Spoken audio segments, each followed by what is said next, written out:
Hey everybody, Travis from MUDD.com. Today I'm actually refletching some arrows here.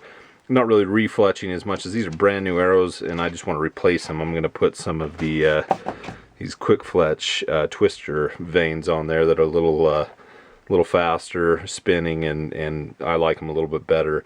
So I'm going to take these off. I mean, these are kind of funky arrows anyway. They came with white and gray vanes. They're Carbon Express ones, Rebels. They're for 60 to 75 compound bows, and I mean they work great, but you know, I'm not a big fan of the color, so I want to kind of just show you how to refletch on a budget here.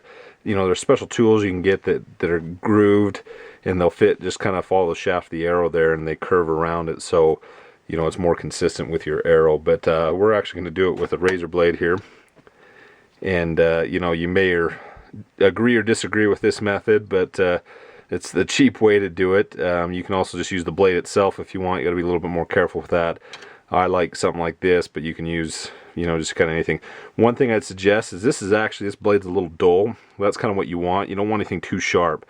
You don't want to cut into the carbon fiber actually on these at all.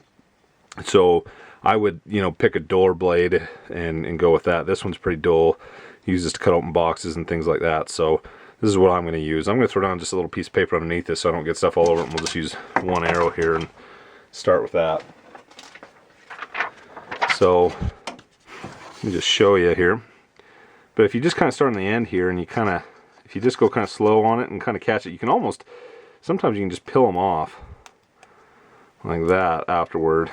Once you start doing that, and you can kind of peel off part of it. I mean, obviously we're going to have to go over that, but you can kind of just start it like that and do that. But you just, nothing fancy here. You don't have to go super hard. And this is, I mean, granted the tools are going to go really quick. They work a lot better, but you know, if you can't afford the tool, you can use these. Now, what you're going to get here is, and you don't want to scrape super hard. I hold it probably close to 45-degree angle, maybe a little more slanted down actually, because you don't want to cut into the thing, but into the shaft at all. But if you just kind of go slowly across it, and I kind of put my thumb on the blade like this, just add a little protection against my hand if I slip, because I can still get underneath it because I'm just scraping. So I just go along like this.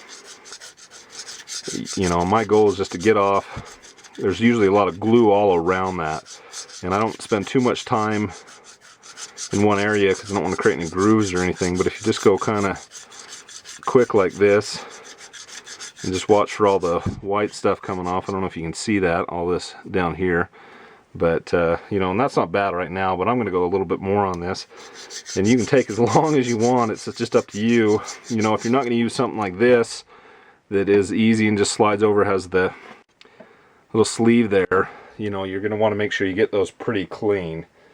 And if you're going to, you know, do traditional gluing method, and so you're going to want to make sure you get it pretty clean. But I just go up and down. I even go down the shaft a little bit just to keep it consistent. And then, you know, I just go by touch. If it feels like it's still got some residue on it, I just keep going. But if you keep seeing those little flecks, let's see if I can get one here. I don't know if you can see that right there. You just want to see little white stuff coming off. Well, obviously, if you start seeing the black carbon fibers coming off, then you want to stop or move on to the next part. So I'm just going along like that, and I keep getting little pieces. So that's pretty much all there is to it, and I'll probably work on that just for a little bit longer here, and then I'm going to go ahead and fletch them. So that's just the quick and dirty way of doing it, just with a razor blade. Like I said, you just want to be a little careful and make sure you're not digging into it, not holding it like this. You can actually scrape like that too if you want. It's a little bit more abrasive, so I just hold it to the side like this and just gently work that and get them all scraped off. So I'll go ahead and work on all these and get them all done. I've actually got 12 of them to do. I'm going to do them all, but that's about all there is to it. And like I said, just keep working on it until you feel like that's nice and smooth, and you got your fletchings off. And that's the quick, easy, dirty way of doing it, and the kind of the poor man's way of doing it without the tool. So anyway, come check us out at MUDD.com, www.MUDDCREEK. Thanks.